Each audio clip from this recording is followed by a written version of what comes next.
Did you know that nearly 10% of the world's population lives on less than $1.90 a day? That's over 700 million people living in extreme poverty. It's a staggering statistic that underscores the sheer magnitude of the issue. Every day, in every corner of the globe, poverty is not just a problem, it's a harsh reality, a way of life. Now, let's delve deeper into the cities where poverty is not just a problem, but a way of life. Poverty isn't evenly spread across the globe. Some cities bear the brunt of it more than others. Let's take a moment to delve into the stark realities of the top 5 poorest cities in the world, based on GDP per capita and poverty rates. These aren't just numbers or statistics, but actual places where millions of people strive to survive daily. First on our list is Kinshasa, the capital of the Democratic Republic of Congo. Despite its rich natural resources, the country has been plagued by political instability and conflict, leaving the city of Kinshasa with a low GDP per capita and high poverty rates. Next, we travel to the city of Monrovia in Liberia. This West African city has faced the devastating impact of 2 civil wars and the Ebola outbreak, which have crippled its economy and left a large portion of its population in abject poverty. Third on the list is Burundi's capital, Bujumbura. A small landlocked country, Burundi has one of the lowest GDP per capita in the world. The majority of its population lives on less than $1 a day, with agriculture being the principal source of income. Moving to Asia, we find Kabul, Afghanistan.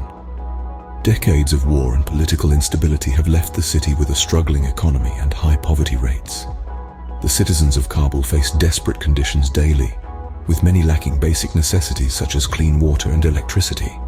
Lastly, we have the city of Port-au-Prince in Haiti. Battered by natural disasters, political unrest, and economic instability, Haiti is the poorest country in the Western Hemisphere. Port-au-Prince exemplifies this with its high poverty rate and low GDP per capita. These cities are emblematic of a global issue that requires our attention and action. They remind us of the dire consequences of political instability, conflict, disease, and natural disasters on the most vulnerable populations. Yet it's essential to remember that these cities, despite their economic struggles, are vibrant and full of life. They are not defined solely by their poverty, but also by the resilience and strength of their inhabitants. These cities are home to some of the world's poorest people, but they are also home to resilience and strength. In these cities, slums are not an anomaly, but a common sight. Imagine a world where your daily routine begins with the struggle for the most basic human needs. A world where clean water is a luxury, not a right. A world where access to proper sanitation is a dream, not a given. This is the reality for millions of people living in slums around the globe. In these sprawling settlements, conditions are far from ideal. Overcrowding is a significant issue. Families of 5, 6, or even 7 often live together in cramped spaces no larger than a single room.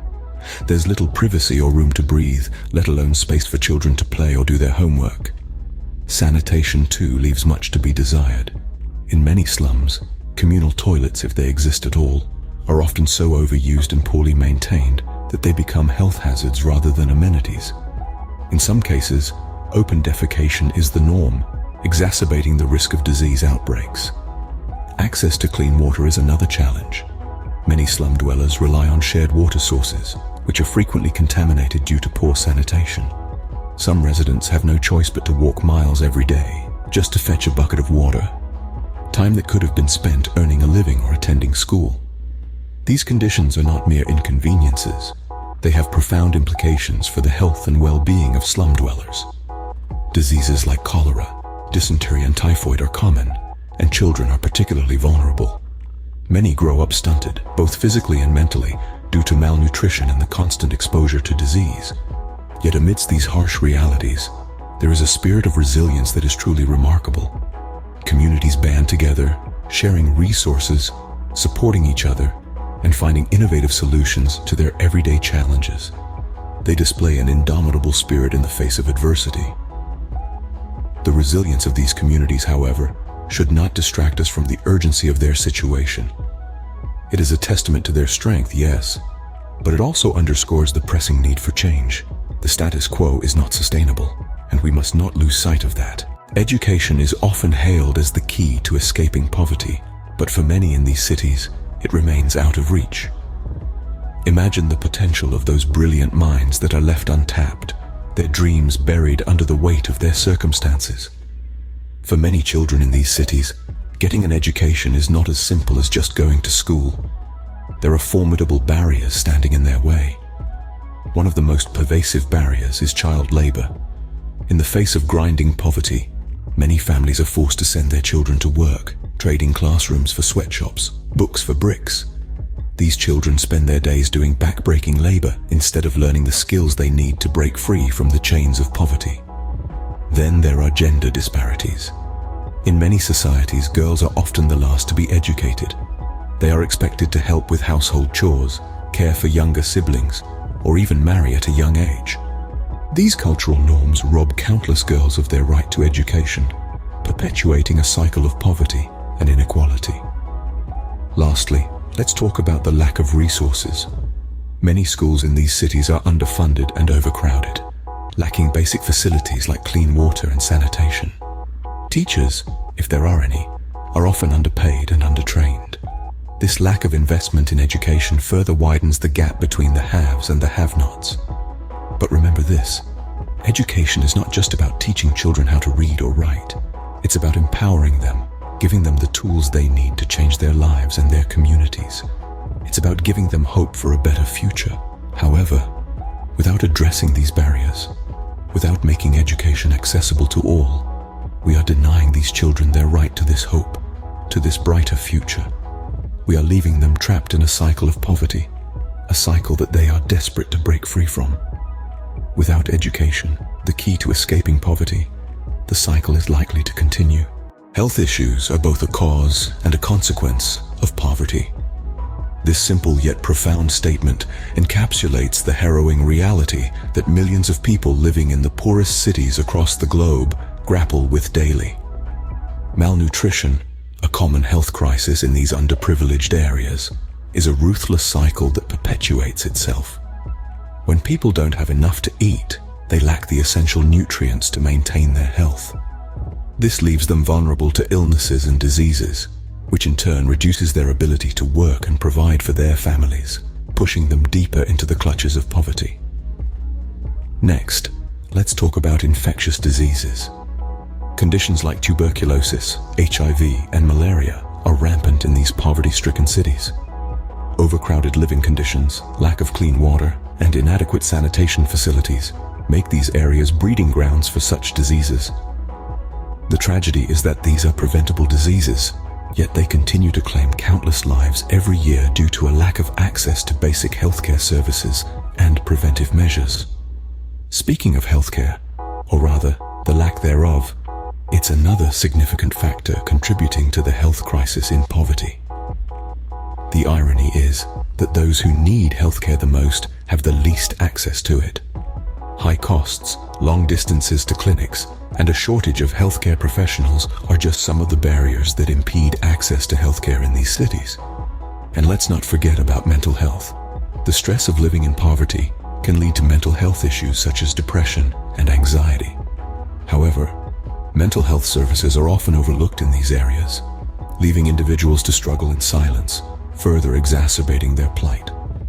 Health and poverty are inextricably linked, and addressing one requires addressing the other. It's a complex problem with no easy solutions, but recognizing the interplay between health and poverty is a crucial step towards finding sustainable solutions. We can no longer afford to treat health and poverty as separate issues. They are two sides of the same coin, and it's high time we start addressing them as such. While poverty is a complex issue with no easy solutions, governments and international organizations have a crucial role to play.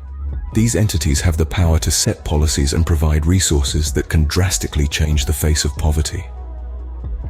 Let's consider government policies first. Governments can implement policies designed to uplift the poor, such as creating job opportunities, providing free or affordable education, and ensuring access to healthcare. For instance, in the mid-90s, Brazil launched Bolsa Familia, a social welfare program that provided financial aid to poor families in return for keeping their children in school and taking them for regular health checks. This program has since helped millions of families to break free from the cycle of poverty. Similarly, international aid can play a pivotal role in poverty alleviation.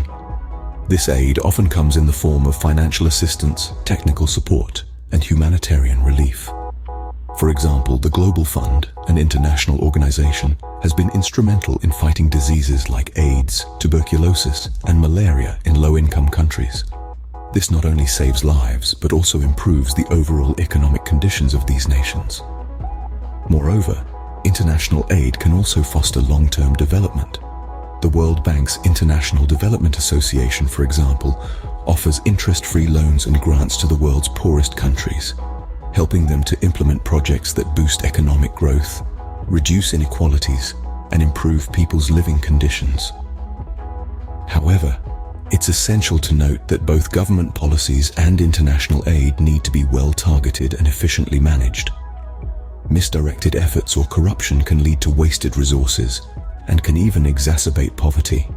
Therefore, it falls on the shoulders of governments and international organizations to ensure that their interventions are effective, transparent, and accountable. By doing so, they can maximize the impact of their efforts and make a real difference in the lives of the poor. With the right policies and support, poverty can be reduced significantly. Despite the grim realities, there are reasons to be hopeful. Stories of resilience echo from these corners of the world. Mothers starting businesses, children innovating with scarce resources, communities coming together to uplift each other.